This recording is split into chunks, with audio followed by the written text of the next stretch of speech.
அனைவருக்கும் அஸ்ஸலாமு அலைக்கும் வரஹ்மத்துல்லாஹி வபரகாத்துஹு.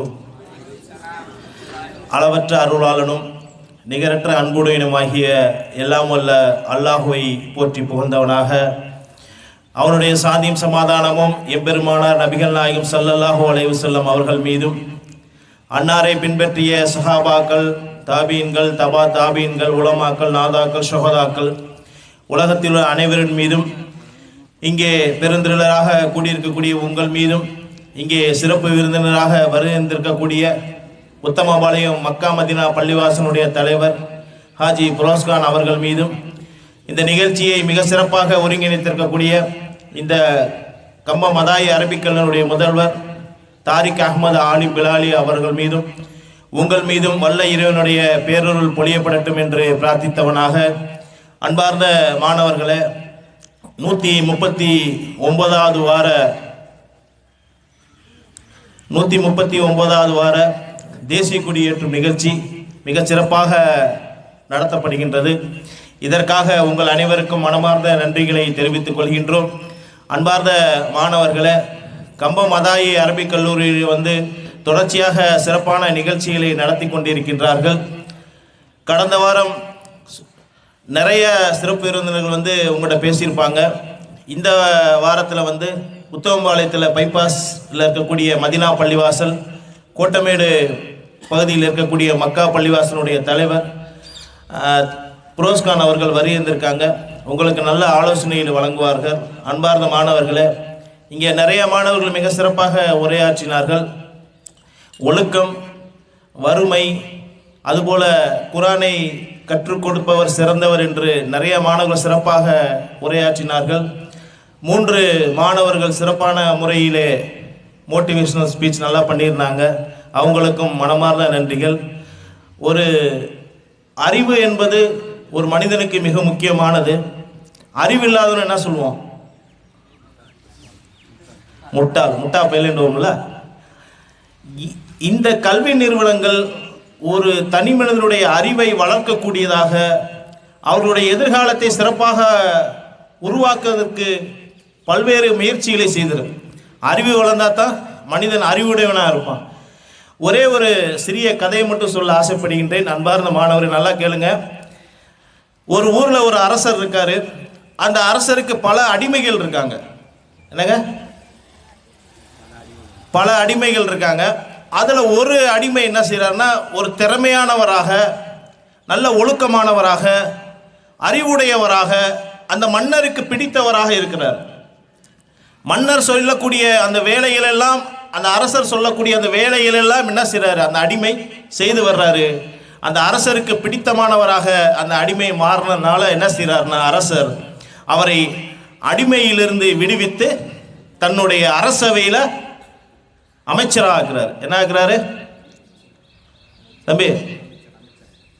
அரசவையில் அமைச்சராக ஆகிறார். உண்மைதானே? கேட்கணும். இதில் ஒரு கேள்வி இருக்கு. அன்பார்ந்த மாணவர்களே, ஏன் ஒரு அடிமையை ஒரு அரசர் அமைச்சராக ஆக்க வேணும்? அது எதனால் ஆனது சொல்லுங்க? செய்த செயல் அறிவால். இங்கே நிறைய பேர் அந்த அறிவை பற்றி பேசினாங்க இல்லையா? முயற்சி. அவர் தன்னுடைய திறமையை வளர்த்துக்கிட்டாரு. மன்னருடைய அந்த அரசருடைய நம்பிக்கையை பெற்றிருக்காரு. அதனால என்ன செய்யறாருன்னா, அந்த அரசவையில் அமைச்சராக்குறாரு. கொஞ்ச காலம் ஆனதுக்கப்புறம் அந்த அரசர் என்ன செய்யறாரு? இவரோட திறமைகளை பார்த்து அவரை பிரதம மந்திரி ஆக்குறாரு. அதாவது தலைமை அமைச்சராக அவரை மாற்றுறாரு. அப்போ கூட இருக்க அமைச்சர்கள் என்ன ஆகும்?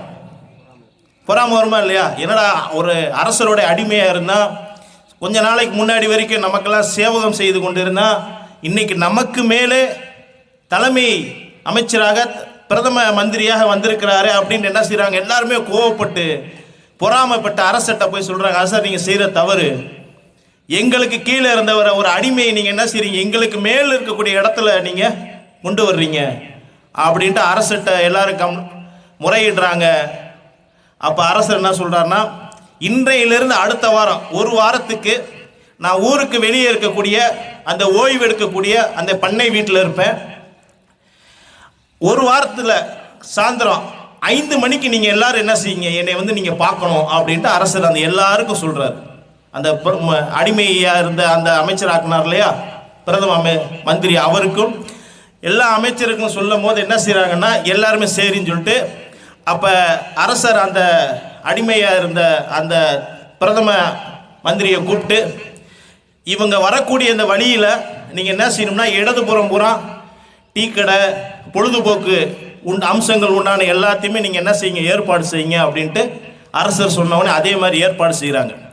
அவங்க இந்த அமைச்சர்கள் அந்த அரசரை சந்திக்கக்கூடிய வரக்கூடிய வழியில் இருபுறம் என்ன செய்கிறாங்க, பொழுதுபோக்கு அம்சங்கள், தேநீர் கடைகள்லாம் இந்த மாதிரி உருவாக்குறாங்க.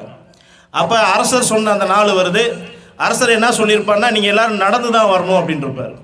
எல்லாருமே அந்த காலத்தில் குதிரையில் தானே வருவாங்க. இவர் எல்லாரும் நடந்து வரும். என்ன செய்கிறாங்கண்டா, எல்லா அமைச்சரும் நடந்து வரும்போது அவர் ஏற்கனவே ஏற்பாடு செய்திருக்கக்கூடிய அந்த கடைகள், பொழுதுபோக்கு அம்சங்கள் இருந்த இடங்கள்லாம் கொஞ்சம் கொஞ்சமாக உட்காந்து என்ன செய்கிறாங்க, எல்லாரும் குறிப்பிட்ட நேரத்துக்கு, மன்னர் சொன்ன நேரத்துக்கு என்ன செய்யலை, மன்னரை சந்திக்க செல்லலை, அரசரை சந்திக்க செல்லலை.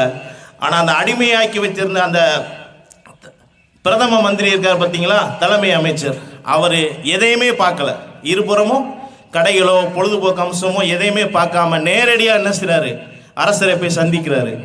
அப்போ இவங்கெல்லாம் என்ன செய்கிறாங்க, காலதாமதமாக வர்றாங்க. அப்போ எல்லாரையும் கூப்பிட்டு சொல்கிறாரு, நான் ஒரு அரசர், நான் சொன்ன ஒரு கட்டளையை நீங்கள் நிறைவேற்ற முடியல, ஆனால் நான் சொன்ன ஒரு கட்டளையை, உத்தரவை நிறைவேற்றியவர் இவர் தான். அதனால் இந்த தலைமை அமைச்சராக இருக்கக்கூடிய அனைத்து தகுதி யாருக்கு இருக்கு, யாருக்கு இருக்கு, அந்த அடிமைக்கு இருக்கு. அது எதனால் வந்துச்சு நம்ம புரிஞ்சுக்கணும்.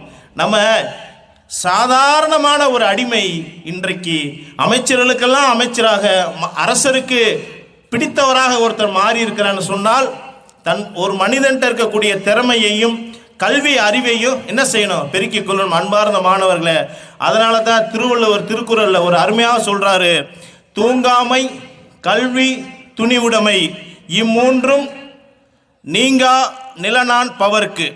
அதாவது காலம் தாழ்த்தாமல் செய்யக்கூடிய செயல் இருக்கு பார்த்தீங்களா, அது சிறந்த செயல். அதான் தூங்காமை. காலம் தாழ்த்தாமல் செய்யக்கூடிய செயல் சிறந்தது, அது மிகவும் பயனளிக்கக்கூடியது. அதுபோல கல்வி, துணிவுடைமை, கல்வி கற்கக்கூடியவரும் துணிவோடு செய்யக்கூடிய செயலும் ஒரு மனிதனுக்கு இருக்கக்கூடிய 3 முக்கிய பண்புகள். தூங்காமை, அதாவது ஒரு செயலை குறிப்பிட்ட காலத்துக்குள் செய்யக்கூடியது, கல்வி, துணிவிடுமை. இந்த 3 பண்புகளும் ஒரு மனிதனுக்கு இருந்தால் வாழ்வில் முன்னேற்றம் அடைவார் அப்படின்று திருவள்ளுவர் தெளிவாக சொல்கிறார். அன்பார்ந்த மாணவர்களே, அதனால தான் நம்ம இந்த நிறைய மாணவர்கள் திருக்குறள் உரையை இங்கே நிகழ்த்துறாங்க. அப்போ இந்த விஷயங்கள்லாம் நம்ம என்ன செய்யணும், மனசில் ஏற்றிக்கிட்டு இந்த கல்லூரியை நீங்கள் சிறப்பானதாக உருவாக்கணும். இங்கேருந்து படித்து முடித்து நீங்கள் வெளியே செல்லும் போது நீங்கள் ஒரு நல்ல மாணவர்களாக உங்கள் எதிர்காலத்தை நீங்கள் என்ன செய்யுங்க, இப்பயே திட்டமிட்டு கொள்ளுங்கள். அன்பார்ந்த மாணவர்களே, இந்த நிகழ்ச்சியை சிறப்பாக ஒருங்கிணைத்திருக்கக்கூடிய அனைவருக்கும் மனமார்ந்த நன்றி. இங்கே வருகைந்திருக்கக்கூடிய சிறப்பு விருந்தினரை பற்றி சில வார்த்தைகள் சொல்ல ஆசைப்படுகின்றேன். உத்தமபாளையத்தில் மிகவும் புகழ்பெற்ற மைதீன் மெடிக்கல் என்று சொல்லக்கூடிய அந்த மெடிக்கல் அவங்க வச்சுருக்காங்க. நல்ல ஒரு எளிமையானவர், ஒரு யார்கிட்ட போனாலும் ஒரு அன்பா, பாசமாக, பிரியமாக பேசக்கூடியவர் ஆஜி புரோஸ்கான் அவர்கள் உத்தமபாளையம் கோட்டமேடு மக்காப்பள்ளி மதினாப்பள்ளியுடைய தலைவராக வந்த பின்பு அந்த பள்ளி பல்வேறு வளர்ச்சிகளை கண்டிருக்கிறது. நாங்கள் சின்ன பிள்ளைகள்லாம் அங்கே தான் தொழுவோம், கோட்டமேடு பள்ளியில். ஏன்னா எங்கள் அம்மாவுடைய வீடு அந்த பள்ளிக்கு எதிர்த்தாப்பில் இருக்க வீடு தான். சின்ன பிள்ளையில் அங்கே தான் தங்குவோம், அந்த பள்ளியில் தான் தொழுவோம். மிகவும் பழமையான பள்ளி. அந்த பள்ளி இப்போ என்ன செய்து இடித்து புதிதாக கட்டப்பட்டு முன்னாடி பூரா வணிக வளாகங்கள், மேலே மதர்சா என்று பல்வேறு அந்த ஒரு சிறப்பான ஒரு பள்ளியையும் கட்டமைப்பையும் உருவாக்கி தந்த ஆஜி புரோஸ்கான் அவர்களுக்கு நீங்கள் கைதட்டி வாழ்த்து தெரிவிக்க வேண்டும் என கேட்டுக்கொண்டு, அதுபோல் அந்த பகுதியில் இருக்கக்கூடிய குழந்தைகளை கண்டிப்பாக மதர்சாக்கு மார்க்க கல்வி கற்க வேண்டும் என்று மிக அதிகமான ஒரு சிரத்தை எடுத்து மாணவர்கள் இப்போ அதிகமான நல்ல முறையில் ஒரு மதர்சா அங்கே நடக்கிறதுக்கு ஒரு முக்கிய காரணமாக இருக்கக்கூடிய அவருக்கு அல்லாஹ் நீண்ட ஆயுளையும் ஆரோக்கியத்தையும் தர வேண்டும் என்று கேட்டுக்கொண்டு, எங்களது அழைப்பை ஏற்று இங்கே வருகின்ற அவருக்கு மனமார்ந்த நன்றிகளை தெரிவித்துக் கொண்டு பேச வாய்ப்பளித்தமைக்கு நன்றி கூறி விடைபெறுகிறேன். நன்றி. ஜஸாக்குமுல்லாஹ் ஹைரன். அஸ்ஸலாமு அலைக்கும்.